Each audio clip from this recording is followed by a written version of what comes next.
Okay, this is my review video for the Nathan Cleverly Tony Bellew fight. Also the what's the guy's name again? Bernard Hopkins, sorry, versus Chad Dawson. Okay, first of all, let's start with Nathan Cleverly fight. What is world class? Somebody explain to me what world class is, because watching the fight, I didn't learn anything new about Nathan Cleverly. I learned nothing whatsoever about him.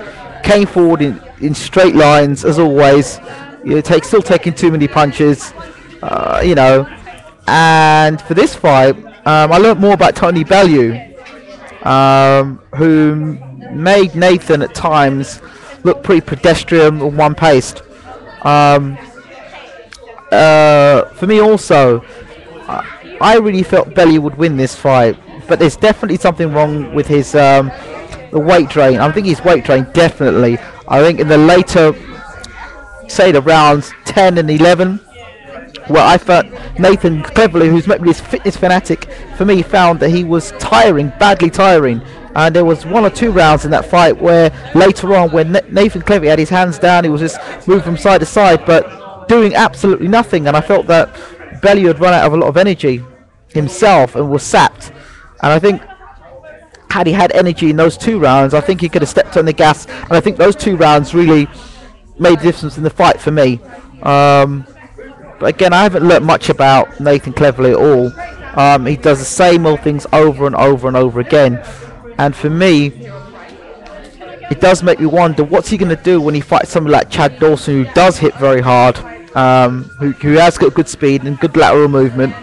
And at the end he turned around and made a comment like, well, I'm world class and Bellew's on the fringes of world class. But hold on a second, apart from Murat, who exactly have you fought? There's a big difference between fighting the Murats of this world and fighting the likes of Bernard Hopkins and Chad Dawson, and even Travis Cloud or Jean Pascal, all those guys. I mean, once you fought guys like that and you're consistently fighting guys on the base, those sort of fighters, then you can start talking about being potentially world class. But to be dismissive and turn around to Tony Bellew and say he's on the verge of world class or fringes of world class when you just about beat him. I mean, you didn't go out there and destroy him. I mean, the guy's backed you up at times and made you look pretty bad. And this is supposedly somebody who's maybe a domestic fighter and wasn't ready for you. So I don't know. I'm not convinced. I'm not sold on Nathan Cleverly. And for this guy who's got some, he's got knocked out so many people, or they talk about his knockout powers improved. I mean, let's be honest. Bellew was on the ground 2-3 times against Over McKenzie. And they say Over McKenzie can punch, but yet they're saying Over McKenzie's domestic. So I don't get it. Has Bellew overnight grown a great chin, or is it the fact that Cleverly isn't a big puncher? So there's some questions that still need to be answered. I'm not convinced about Cleverly's stamina, like I said before. And this isn't me bashing Cleverly. I think Cleverly's a good fighter, but unfortunately in England, in the UK, people are very quick to claim and call people world class. I think Cleverly's a good European fighter. I think Bellew's a good European fighter. I think if I were Tony Bellew, I'd forget about fighting a light heavyweight and move up to cruiserweight and build a name for himself up there. I think with the extra weight, added weight, not having to make the weight, I think he could be quite an interesting fighter, quite a good fighter at that weight. Let me know what you think about Tony Bellew at cruiserweight. As for Nathan Cleverly, he wants to fight a unification fight now. I don't know. We'll see what happens with that.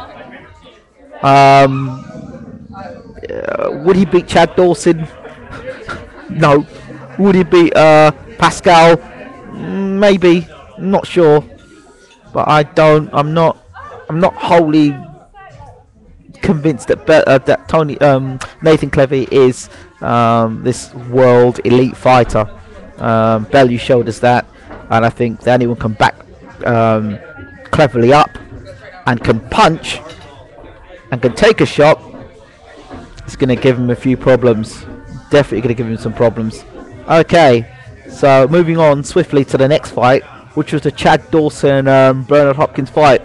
I have to be honest, I fell asleep, but I didn't miss much. Dawson threw Hopkins to the ground. I hear now it's become a technical draw. They may fight a rematch. As far as I'm concerned, I thought back then, I thought Dawson would beat Hopkins. I just felt that there's certain fighters in the world that have your number, and I just felt Dawson has his number. People say, oh, well, you know, Dawson's been inconsistent in fights. Yes, he has. Hopkins is not getting any younger, and by the time the shoulder repairs, and if he's going to have the fight rematch with Dawson, I'm sorry, I believe Dawson's going to beat him. In fact, he'll stop him. I said that I believed that Dawson was going to stop him, and I think that fight was on his way to stopping Hopkins, in my opinion. People could say the fight was premature in terms of the decisions I'm making, but I firmly believe that Dawson will be the first man to stop Bernard Hopkins. I really do believe that, and I saw nothing in those 2 rounds before even Hopkins getting injured to change that belief. So that's my opinion on those 2 fights. Really happy to see what Bellew's done in terms of Cleverly. Well, he's done nothing different, same old Cleverly. And as for Dawson, I was impressed, with him for the little time he had. I know he threw Hopkins to the floor, but Hopkins is absolutely no saint. He's done a few things in the past, so I wish him a speedy recovery, and let's get the rematch on. I think it'll be interesting, but I still think Dawson is going to beat Hopkins, and my bet is that Dawson will come back and eventually defeat to Pascal. The fight I'd like to see is eventually Dawson fighting Cleverly. That's going to be an interesting fight. I don't see Cleverly beating him, but we'll see. Comment, please subscribe, comment, let me know what you think. This is my 3rd video of doing this, so quite a novice. Big thanks to Hatman for leaving a comment on my page. Big fan of you, Hatman. And I haven't really, to be fair, I haven't had the time this week to get around and listen to anybody else's opinions on the fight, so I will go and listen to other people and see what they've got to say. So keep watching, and thanks a lot for your time. Goodbye.